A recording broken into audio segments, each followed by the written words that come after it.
Driving alone and I'm starting on. Keesokan harinya, Mirai diajak Kyunggu jalan-jalan dengan mobil sewaannya. Kyunggu berharap dia bisa menghibur Mirai yang dikiranya Michi itu. Dia ajak Mirai ke Seoul untuk menghadiri pesta pernikahan teman sekelas mereka. Dan dia juga mengajak Mirai untuk menginap di sebuah hotel yang sudah dipesannya. 뭐 호텔? Sontak Mirai terkejut. Dia paksa Kyunggu untuk berhenti seketika itu juga. Di tempat lain, Michi bersama dengan Song Hyun juga sedang mengarah ke acara pesta pernikahan yang sama dengan yang akan dituju Kyunggu dan Mirai. Di tempat pesta, Jiun dan Hosu sudah sampai terlebih dulu. Hosu sama sekali tidak menyapa Michi, melirik pun tidak. Michi terlihat cemburu dengan kedekatan keduanya. 저 진짜 웃기지 않아? Sebagai pelampiasan, dia menukuk segelas wine di depannya sampai habis. Song Hyun yang melihat hal ini sampai heran. Dia tuangkan lagi anggur merah ke dalam gelas Mirai. Hosu melirik Song Hyun dengan kesal. Song Hyun menawari Hosu wine, tapi Hosu hanya diam saja, kemudian meminum air putih di hadapannya. Dari sini, suasana mulai tegang, tapi Song Hyun mencoba mencairkan suasana dengan mengatakan bahwa sebentar lagi Kyunggu dan Michi akan datang. Mendengar ini, jelas Michi langsung kaget. 송경구? 뭐지?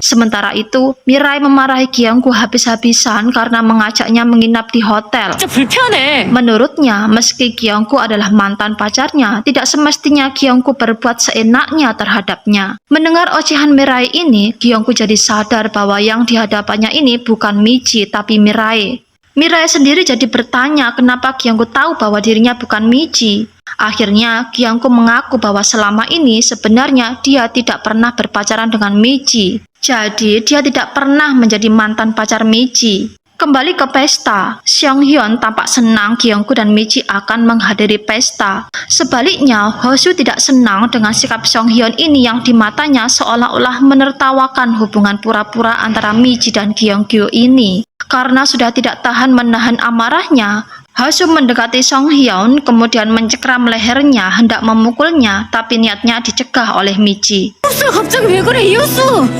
Hosu kemudian meninggalkan pesta diikuti oleh Jiun. 갈게. Michi masih tidak percaya Hosu bisa senekat itu, tapi bagi Song Hyun, dia tidak kaget melihat tingkah Hosu ini karena di masa SMA, sebenarnya Hosu bukanlah siswa yang benar-benar pendiam. Dia tahu Kyunggu hendak mengatakan cinta pada Michi, oleh karenanya, diam-diam dia ancam Kyunggu agar mengurungkan niatnya. Berkat desakan Song Hyun, Kyunggu tetap nekat menembak Michi. Song Hyun juga sempat memvideokan momen itu. Hosu mengetahuinya. Dia tidak senang, oleh karenanya dia merebut HP Song Hyun dan melemparkannya. Terjadilah perkelahian antara Hosu dan Song Hyun.